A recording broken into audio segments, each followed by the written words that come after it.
Western ডেমোক্রেসিতে shadow গভর্নমেন্টের concept আছে। Mature ডেমোক্রেসিতে শুধুমাত্র যে দল ক্ষমতায় যায় তিনিই দেশ চালাবেন, ব্যাপারটা এরকম নয়। যারা ক্ষমতায় যান না কিন্তু কাছাকাছি থাকেন তাদের দায়িত্ব আছে রাষ্ট্র পরিচালনার ক্ষেত্রে গুরুত্বপূর্ণ ভূমিকা পালন করা। আপনি দেখবেন দুইটা জোটের ভোটের পার্সেন্টেজগত দিক হিসাব করলে খুব বেশি ডিফারেন্স না, মাত্র 2.17% ডিফারেন্স। অর্থাৎ বড় একটা অংশের জনগণ একটা জোটের উপর আস্থা রেখেছে আর বড় একটা অংশের জনগণ আরেকটা জোটের উপর আস্থা রেখেছে। এই প্রেক্ষাপটে আমি মনে করি যারা এখানে ভোট দিয়েছে তাদেরও প্রত্যাশা আছে, তাদেরও আশা আকাঙ্ক্ষা আছে। সেই জন্য যারা সরকারে যেতে পারে নাই তাদের ভূমিকা কনস্ট্রাকটিভ হওয়া প্রয়োজন এবং আমরা এটা একে একে আপনাদের সামনে এই কনস্ট্রাকটিভ ভূমিকা কেমন হবে তা আমরা প্রকাশ করব।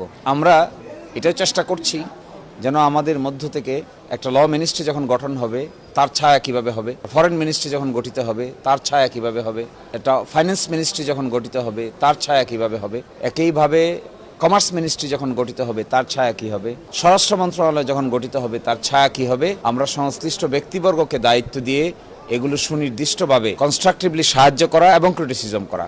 ভালো কাজ করলে অবশ্যই সাহায্য করা হবে, আর যদি ভালো কাজ না করেন অবশ্যই কড়া একাডেমিক সমালোচনার সম্মুখীন হতে হবে।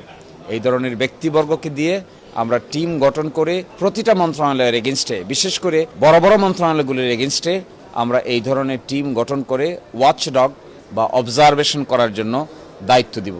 একই সাথে আমরা চেষ্টা করব ভালো কাজ যদি তারা করেন তাহলে অ্যাপ্রিসিয়েট করা, আর যদি ভালো কাজ না করেন, বেআইনি কাজ করেন, আইন ভায়োলেট করেন, ইচ্ছামতো কাজ করেন, যা ইচ্ছে তাই করেন, তবে আমরা তার বিরুদ্ধে সংসদে এবং সংসদের বাইরে গঠনমূলক সমালোচনা নিয়ে হাজির হব।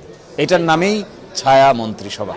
আমরা এক্সপেক্ট করব ইন্টারিম গভর্নমেন্টের কোনো ইনিশিয়েটিভকে যদি অ্যাকসেপ্ট করতে না চান তাহলে আলটিমেটলি নিজের অস্তিত্বকে অস্বীকার করা হবে। যে নির্বাচনের মাধ্যমে এই সরকার ক্ষমতায় এসেছে এটাও একটা ইন্টারিম অ্যারেঞ্জমেন্ট।